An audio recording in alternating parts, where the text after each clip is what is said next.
Hi, Sean here from the Trusted Agent Podcast, and thank you for joining us on today's show, where each week we talk to experts both inside the industry and outside the real estate industry to gain their unique perspectives on what they believe real estate agents can do to build their credibility, efficiencies, and connections with others. A huge shout out to our sponsor, Rezo, Real Estate Sales Online, who's absolutely revolutionizing how real estate agents deal with prospective buyers and vendors. Their online platform that manages the offers and acceptance process is simple, easy to use, giving time back to the agents so they can do what they do best. All right, so stick with me and let's see who today's guest on the show is. Today, I am being joined by Joe Rossi, the Senior Leader of Staff Academy and Customer Training. Joe, it's great to have you on the show. Thank you for having me, Sean. It's great to be here. Now, we caught up the other week, and when I was putting this list together, I really wanted to get you in because data has gone through a hell of a journey over the last quarter of a century in terms of the trust that people have in it and how we use it. And you've been at the forefront at this journey the whole period. So for those that don't know you, Joe, can you give me just a brief background of who you are and how you came to join CoreLogic? Sure. Well, look, my journey started way back in 1982, believe it or not. And I started a prop tech startup back then in property management for real estate. And that product is still running today, which is called Rockend Rest. So we sold that to Rockend. And during that time, we actually started to collect council records and placing that into a database. And we built up in Sydney 40 councils and we're selling that to agents. And you know what's really interesting, Sean, is that the core use of data back then, between 1982 all the way through to 94, hasn't really changed. What people are just simply after is an indication of what their property is worth. And what's happened though is this amazing change in technology and platform and access to the data. So where we started way back to, some strip reports on a broadsheet right through to what we've got today. So I'd love to talk to you about that, but that's basically, and I've been with that all the way through to today, actually. I can't believe it. When we talked about this last week, how we might frame up the show a little bit differently from how we usually do the Trusted Agent podcast, we thought, wouldn't it be great to chronologically catalog the journey of data and how trust in data was along the way? So for our listeners and viewers today, what Joe is going to run us through is over the last 25 years in 5-year blocks. No, it's not going to take 25 years to go through everything. The highlights, the lowlights, the fun elements. We're going to go through 5-year blocks. What were the major shifts? So I'm really excited to hear from your perspective, Joe, on how all this has happened. So take us back to the beginning. Sure. So if you can all remember, maybe those of you that are maybe over about 45 years old, you'd go to the library and look at newspapers through a product called microfiches. They're basically an overhead projector with little film. So agents all had microfiche in their back rooms looking up the council records. They'd want the owner's names, they want what the property was sold for, but this is really laborious, one at a time, one property at a time. So data again is being used the same way, but just really slowly. So if we fast forward a little bit to 94, two Cairns brothers running a concrete business get put out of business by Pioneer through collusive what's that called, Sean? Where you collude with pricing, collusive. Yeah, collusion. Yeah, price collusion. The court case goes to the US to look for a business to start up and finds a company called First American, and they are doing property data via modems. So he brings the technology across to Australia, goes and door knocks all of the valuer general, so QVAS first, Queensland Valuation Services, the New South Wales VG, and they actually deliver the first online property data service. And that's a dial-up modems. You can imagine when we're selling this stuff, we're asking them to share their fax machine. Now, remember faxes, right? Yeah, I remember the microfiche. Yeah, there you go, right? So suddenly they've got online services, and they're basically strip reports. And if you can imagine, it's all text-based and ownership data, right? So you can get the name of the owner, where they live, what property they own, and what it's sold for way back. As we progress through, and that basically was the format that stayed from about 93 all the way to 2000. And you can imagine around 96 when the internet started. Yep. There's this big transition to go to the web, and so they transitioned that particular platform to web-based. But really, that wasn't the game changer. Agents were still just getting strip reports. They were still just looking up data, and some of them were using it for marketing campaigns, direct mail campaigns. Do you think, Joe, that the reluctance to change at that point was just human element not wanting to change, or is it because the interpretation and use of data wasn't structured enough for them at that stage? I think the change to modem and online versus microfiche came really quickly. Agents are good adopters, as we know, of technology, and that came through really quickly. And that really built RP Data's business over a 5-year period, from 1,000 agents across New South Wales to what we have now, which is almost 15,000 agents and about 150,000 logins. So that happened really quickly. But what I was saying is that the actual technology and the data didn't change all that much. So strip reports on the screen, maybe a printout here and there that you take along to validate the data. But what really changed was the ability to get onto web and design reports. So what happened was around that early 2000, a couple of things happened. The Privacy Act comes in 99, 2000. That was a major change of how you use data and online services. And then within the real estate business, the New South Wales was the start, but this has gone Australia-wide. There's a section in the Act about providing opinions on properties. There was a big backlash on, and this points to really the trusted agent, where they were underquoting or overquoting. And we know people are underquoting still today, right? That's one of the trust issues that we've got. So we then developed a product called the CMA, the Comparable Market Analysis, and it's a stalwart of what happens today.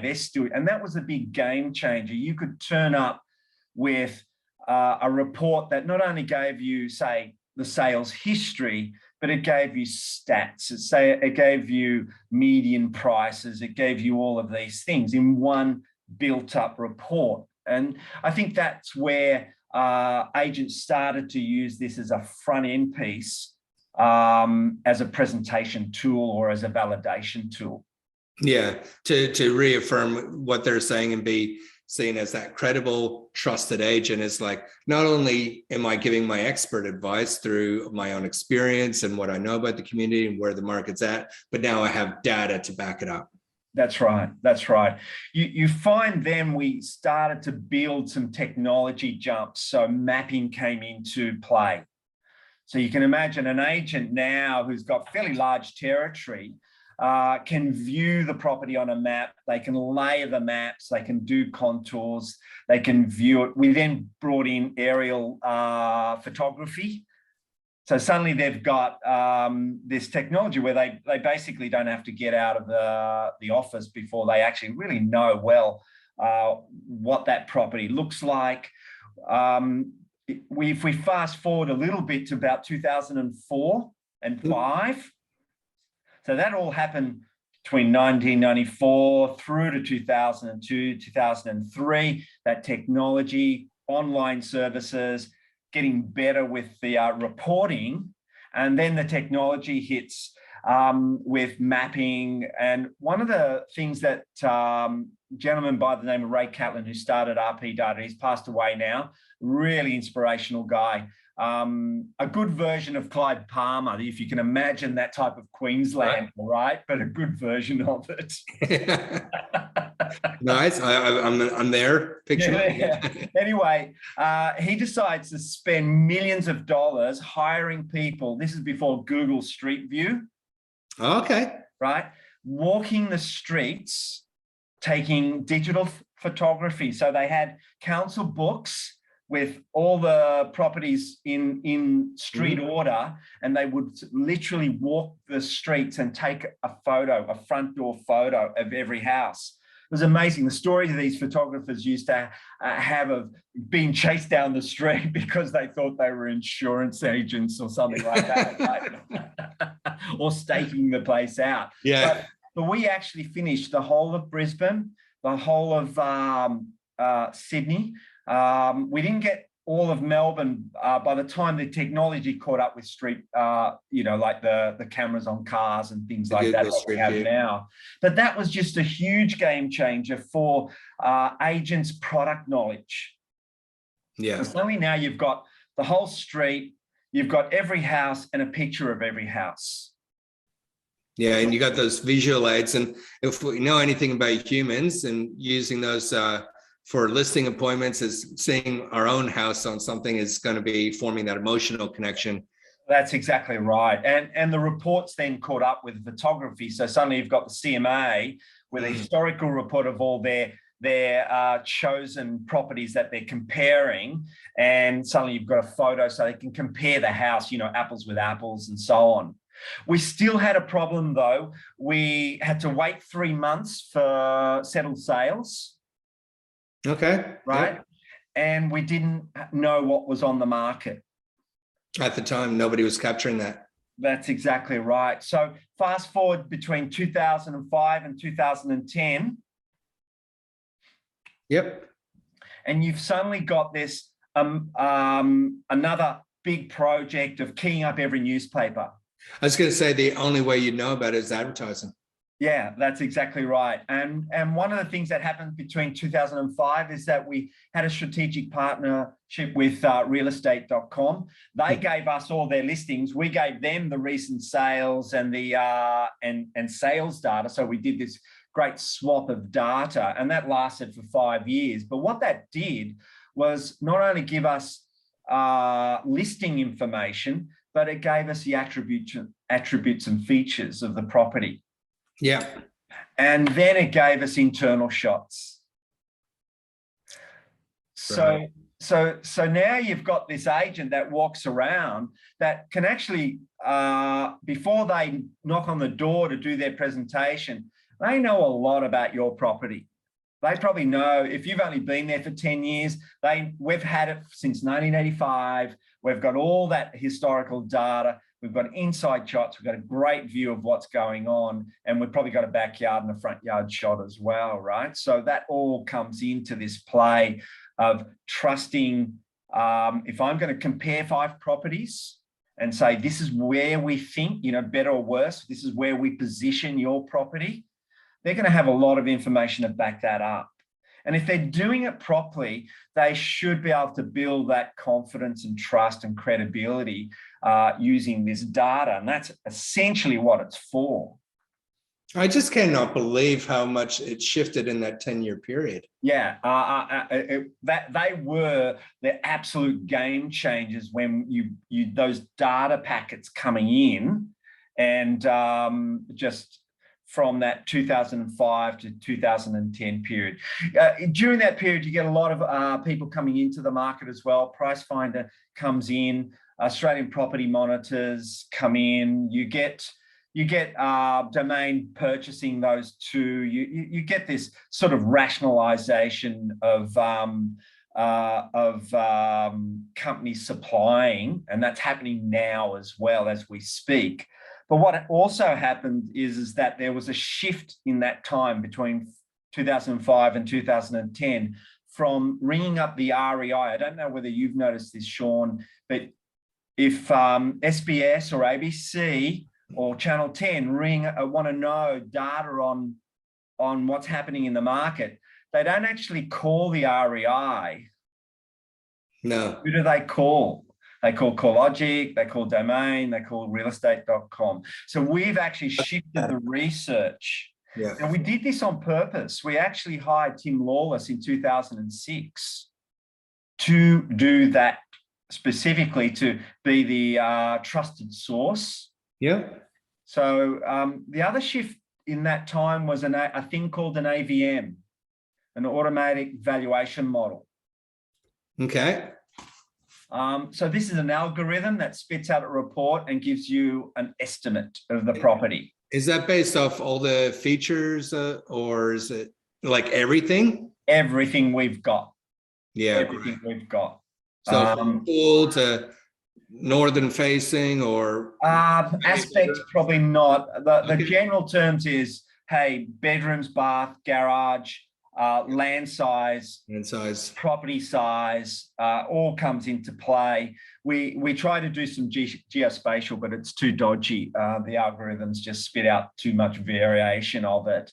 But, you know, and we'll come back to that trusted agents. Agents didn't like AVMs when we brought them out. Is that because they felt restricted to move where they? Yeah, it didn't. Agents don't want to put a number on it too quickly. Yeah.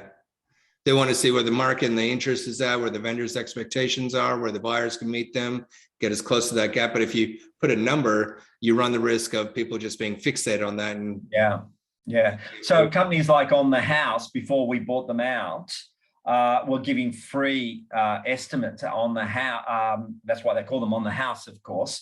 Mm-hmm. And agents just hated it because you'd have buyers coming in, and it happens today where the banks now, and that's another game changer again, the banks are using these algorithms. Like desktop valuations, just going. They're using our algorithms, they're just putting business rules on the end, right? Yeah. Depending on how tight they want to make those algorithms. And they make lending decisions on those algorithms and then get a valuer out, right? Yeah. So they'll get you off the market really quickly. So you've got this problem, and we sell, so I'll give you an example. 2,500 lenders at Commonwealth Bank have access to RP Professional. Wow. So they're advising their buyers and their lenders with this data. So this is the game changer, is that the agents have lost the, how could I call it?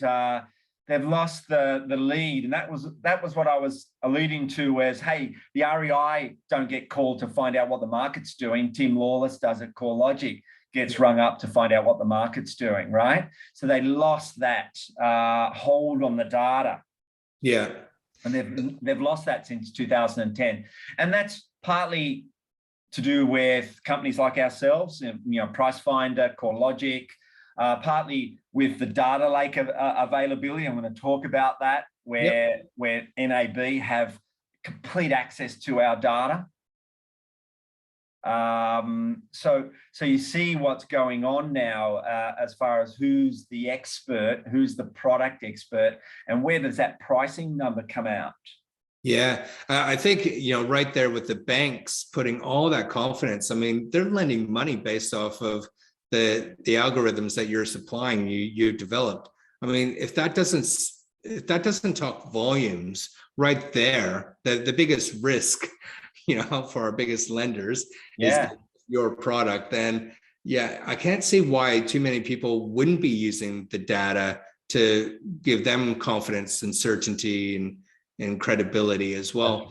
Do you think that around this time of internet, where it was wonderful, but it was also a little bit scary because of the unknown, do you feel that how do you feel that the public perception or agent perception of data, can it be trusted, and usability taking up around this 2005, 2010 period? Because it was an interesting time, wasn't it? Yeah, absolutely. I think as it got to consumer level, when you dabble in with consumers, you've got a rich tapestry, haven't you, Hmm. of people. And some people understand how that formula would work and why you've got outliers, right?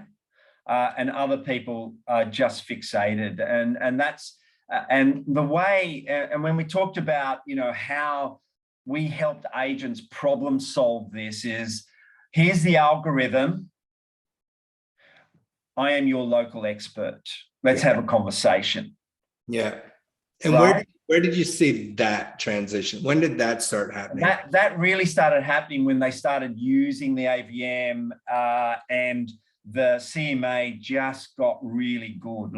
So around 2015, the technology on the CMA did another jump, where they were able to brand, they were able to put one pages in, they were able you mean like white label marketing materials? They become a tool like that. That's exactly right. So 2015, the new CMA comes out, and suddenly they've got this tool that they can really make it their own, put a lot more data in from their own resource, plus the data that we have. So again, when we talk about a game changer, that became this beautiful presentation tool, but also allowing them to enrich the data themselves, right?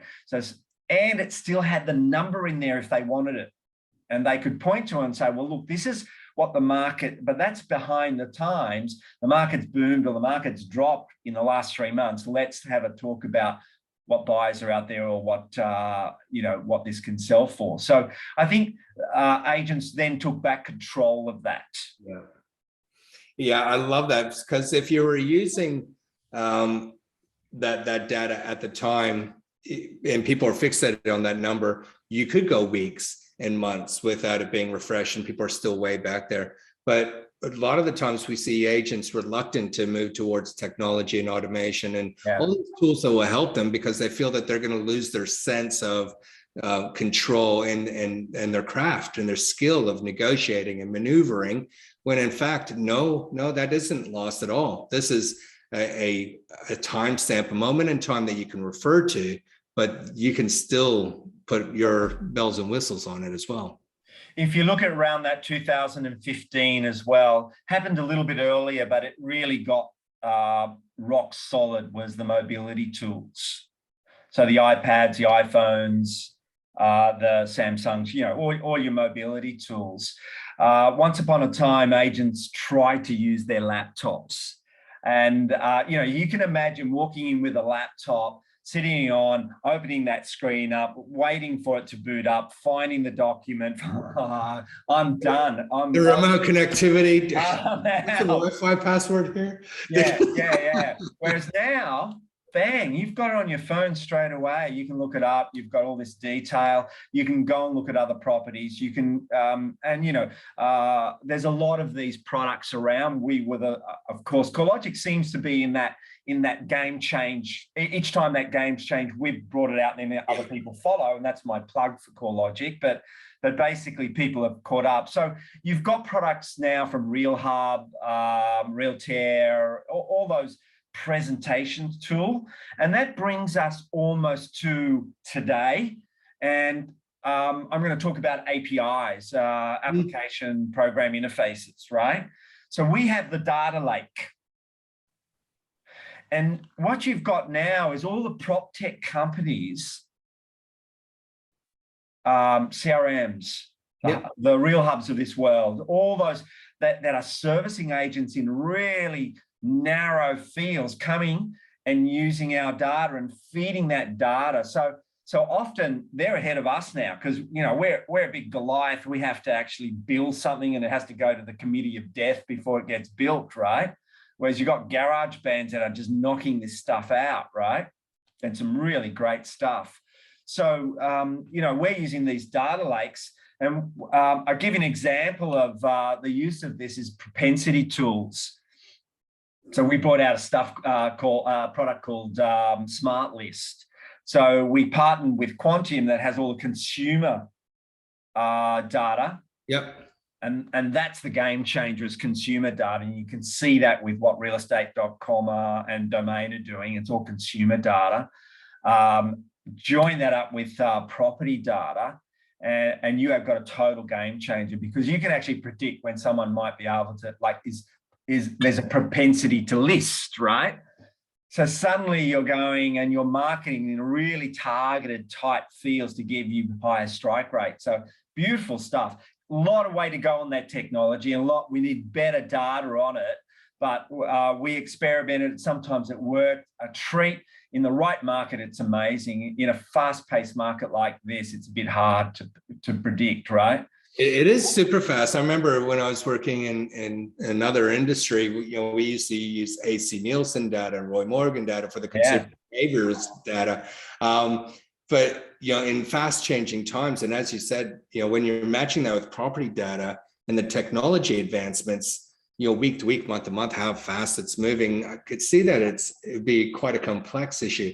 I want to ask you about the data lakes, and I also want to ask you about something I've noticed over the last 2 years is that you mentioned all these little companies and getting great data and then pumping it back and forth, software as a service or SaaS. Yeah. And then, but one thing I noticed about 2 to 3 years ago is nobody's got a PaaS, a platform as a service, that's really honed in on real estate. And that's where I thought that would be a really good solution, and there have the data lake lying underneath it. But now I see companies that were software as a service now trying to be PaaS, platform as a service. So are we going to get to a stage where we have all these platforms and then we're kind of like over complicating it yet again? What are your thoughts on that? Oh, we're already there, Sean. Yeah. Okay. We just bought a company called Rita Air Software, right? Congratulations on that. What a great company. Right. But, they're popping all over the place. And look, we do see, and we bought that because, that's a little bit of an experiment. We partner with, my mind's gone a blank, but they do the proposal point. Ben over there, Agent Point. Yeah, we back end Vault, we back end Box and Dice, we back end all of these CRMs, right? Yep. And we supply data to Open Agent, we supply data all over the place, right? So we see one of the problems well, it's not a problem for us, it's a problem for startups, is where do they get the data? Yeah. Right. And it's really interesting. My last 6 months was in the construction field, which killed me off because it was so the data was so hard to get, so expensive to get, right? But we even have estimating data. So end-to-end consumer, someone is thinking of buying a property, they want to renovate, they want to add 2 rooms, they can go in and find out how much it'll cost to renovate and add 2 rooms to this property. Yep. Right. So you've got this, and what's interesting, I don't want to jump around too much, but what's interesting is finally the agents are giving this out, this type of information out. So where you go onto their website, how much is my home worth? It's a lead capture, or at least a web capture. They put in their details. It does a nice suburb stat, it puts an AVM if they want it or not, but it's captured that inquiry. Yeah. So you've got companies like McGrath, Di Jones, C21, all those companies now are putting these things on their websites. And because I think one of the problems you have with franchise is relevance, right? So they're there for a brand, and the brand's meant to give them leads, and that's what was drying up, right? So these reciprocity systems are now coming out, and we're seeing that like in the last year and a half just explode. Yeah, we're seeing a lot of the corporate banner brands now shifting to lifestyle brands, where their websites look more like the weekend lifestyle magazines, or the inserts you used to get out of papers, because they're trying to create that emotive response. But sitting behind the curtain is absolutely a sales and marketing funnel for them as well. But providing real value, I think, is the key, because it's not trickery. It's actually, no, we have to elevate ourselves and talk to the language and the solutions of what our potential buyers and vendors are looking for right now. Yeah, it's all around that point of differentiation for an agent. It's the hardest thing. They all list on websites, they all put signs up, they all open for inspections, they all do auctions, right? So how do you choose? And I think that's where your podcast, The Trusted Agent, is that key statement, you know? Yeah. And I do think that data has come a long way from, when we were scared of it in the beginning, are we going to be overtaken by robots? We still talk about that every 6 months. It's very different now. And for all the reasons you said, the mobile technology that's available at a click of a button. Now I'm a trusted agent that I can back up everything I'm saying and be seen highly credible, form a stronger connection with you because I have organization and efficiency in my hand. And it's all timestamps. It's true. Yeah, absolutely. It's interesting as well. I do, I called it DIG, but that's an internal termination, but it's data, insights, and growth. Okay. Right. And I actually, it's part of my courses that I do. And it's, first of all, you need the data around your territory. So, and this can drill down to an agent just starting up or an agent that's been in an area for a long time, right up to a principal that's running quite a large team, and they've got the agency's got a large footprint. Is, what is the white space in that territory? Where do you get this information? How much is sold? What's the total GCI? Where's my market share? Where do I sit against my competitors and benchmark?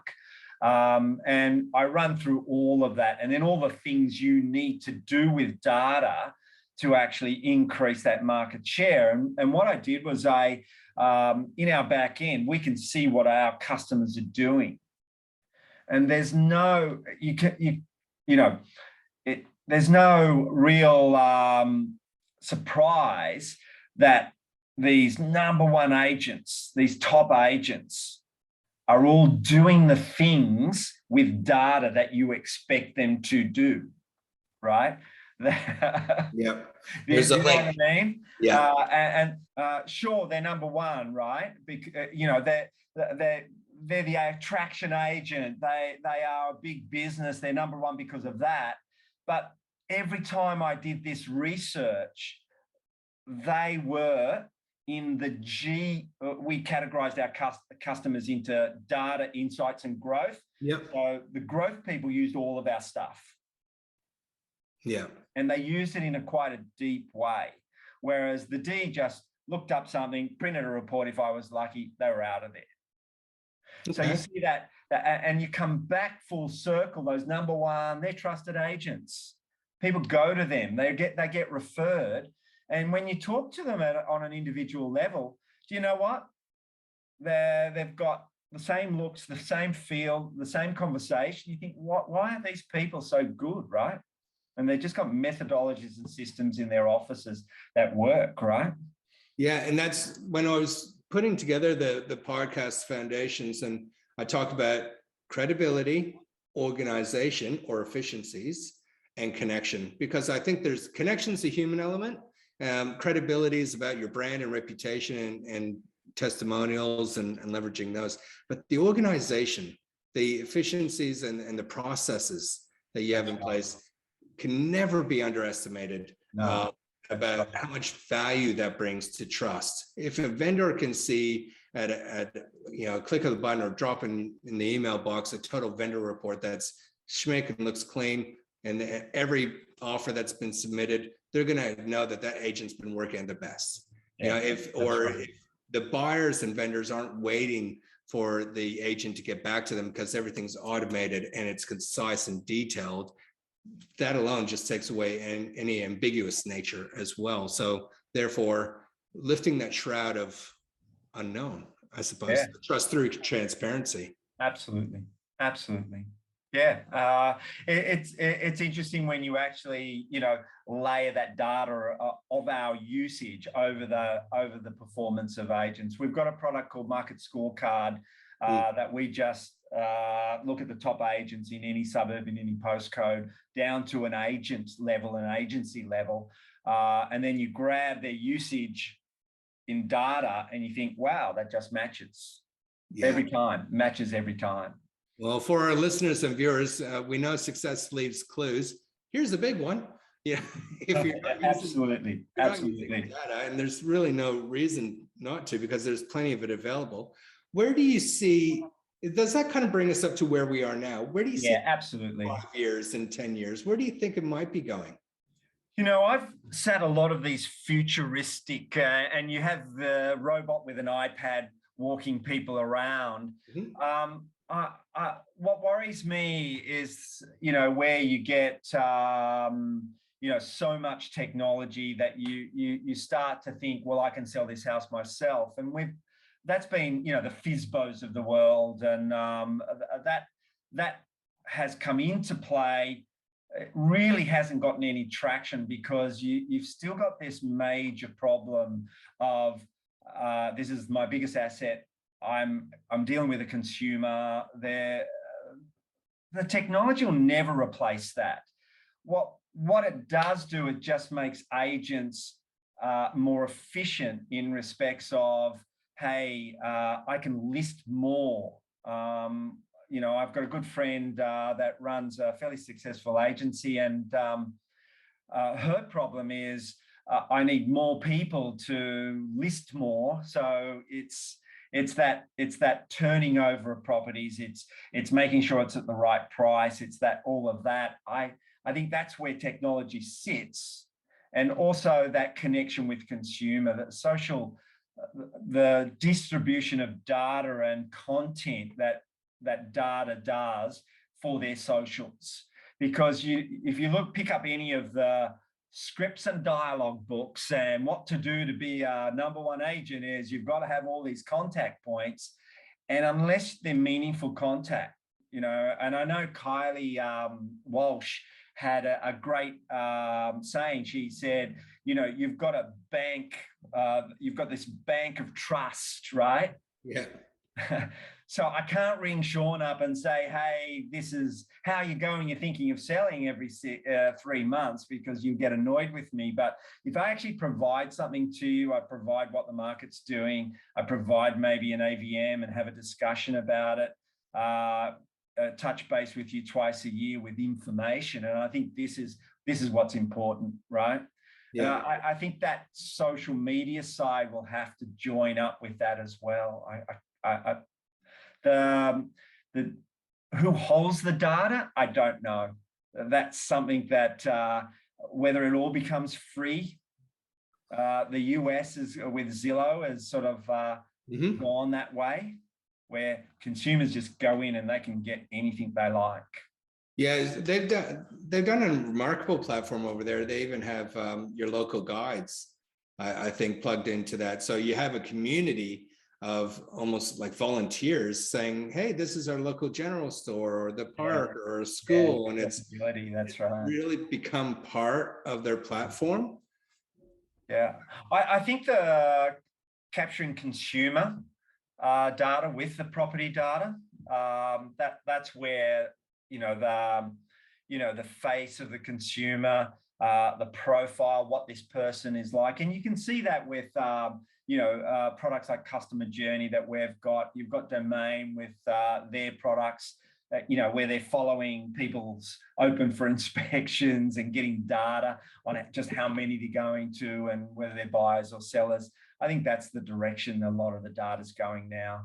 I think so. I think when they automate that, when you have, when you can have a person's financial data, their consumer behavioral data, and they're, so how they're spending, how often they're spending, where they're spending, on what they're spending. Yeah.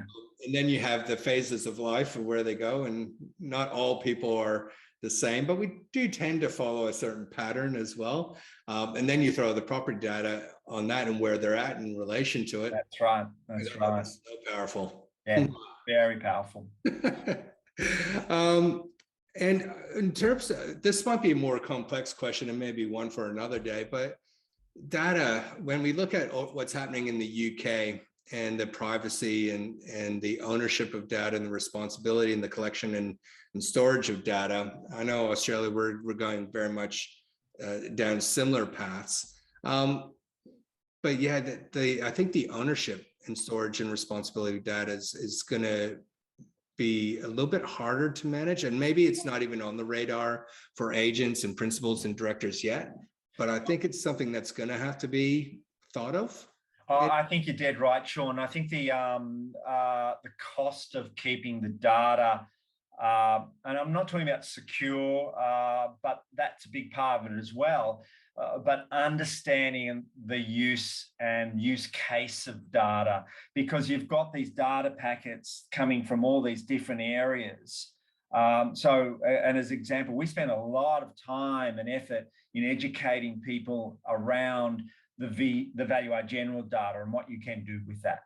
And we still have to go out and do, brainwash training for real estate agents that think that they can still direct market to the owners of property from the value-add general. You just can't do that anymore, right? So that security of data and how you use it is, it's expensive. And that's where I think, coming back to the data lakes, where a data lake, price finder, prop track, we control the privacy issues.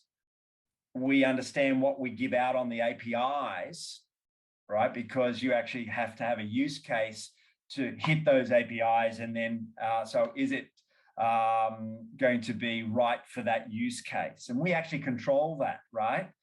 And that's how we control it.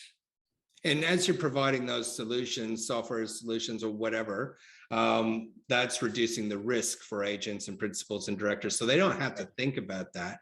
Their biggest decision is, are they partnering with a business partner that they can trust? That's right. That's right. So if they're using our reports, if they're using our APIs, if they're using the data in such a way that we've constructed it, then it's basically safe for them to use as a consumer facing or marketing. So we have a marketing database. We get that specifically from direct marketing associations. People have opted in or forgot to opt out, I should say. And so they can use those databases. So you see how we control those privacy issues. Doesn't mean we don't stuff it up, but we've got the team of lawyers in the back end, where we've got the data scientists that are working out how to use it, all that sort of stuff. And being an industry leader, it's not something you take lightly, being a responsibility of housing all that. So you've done a fantastic job for many, many years. I really appreciate your time today, Joe. I wanted to ask you, just on a final note, if there's any agents that, could they be using data more than what they currently are? I'd say yes, but can you give any final tips or advice for any agents out there in terms of how to build their trust and credibility in terms of data? Absolutely. I think understand they need to deep dive and understand their suburb and their territory. There's wonderful tools inside where they can lasso their territory, understand the territory first of all. And that was that part that I was talking about, that dig, the data insights and growth, right? Get to know that territory, what the turnover is, what's selling, what's not. And then once you've got that right, look at the tools you've got, whether you're using Price Finder, whether you're using us. We've all got really good CMAs. Make sure you've tailored it, you've made it your own. Make sure you've downloaded the apps and using it on a regular basis, right? They're important things. It's not rocket science, but I find people just don't know that we've got Territory Builder as an example. Yeah. Right? They just don't know because look, we all know agents are really busy people, right? They're not interested in technology or deep dive on some technical aspect of it, but sometimes they need to take time out of their day and just get behind the data a little bit more. That's my tip. Yeah, so I think that's a great tip.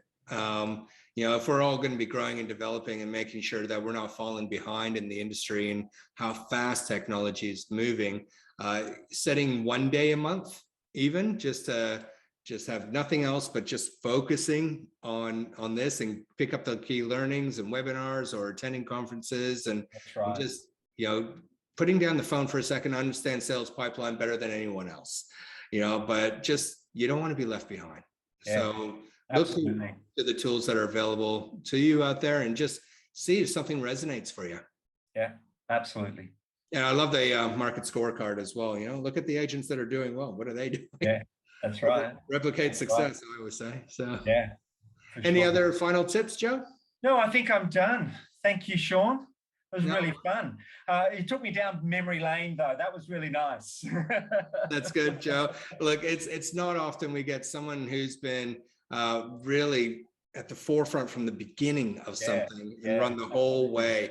And technology back 25 years ago, like I remember being in my primary school library with the 2 dials, up, down, left, right, on the micro shift and reading news articles. I can't even imagine what that would have been like for many real estate agents back then. But yeah, I can't wait to see what it's going to be looking like in the next 5 to 10 years. It'll be very interesting, very interesting. Joe, I appreciate your time. Thank you. I know you're incredibly busy, and I hope our listeners got something out of that. I really enjoyed that. And so for our listeners and viewers, I hope you enjoyed Joe's content just then. And I such a lovely fellow. I'm sure you wouldn't mind if people reached out to you. Absolutely. They can reach me out on LinkedIn, Joe Rossi. I'm sure you'll find me. Message me on LinkedIn, and love to give you some tips and tricks. Love talking to agents. Good stuff, mate. Thank you so much for joining us today on the podcast, and we look forward to seeing you on the next episode of The Trusted Agent. All the best. Bye.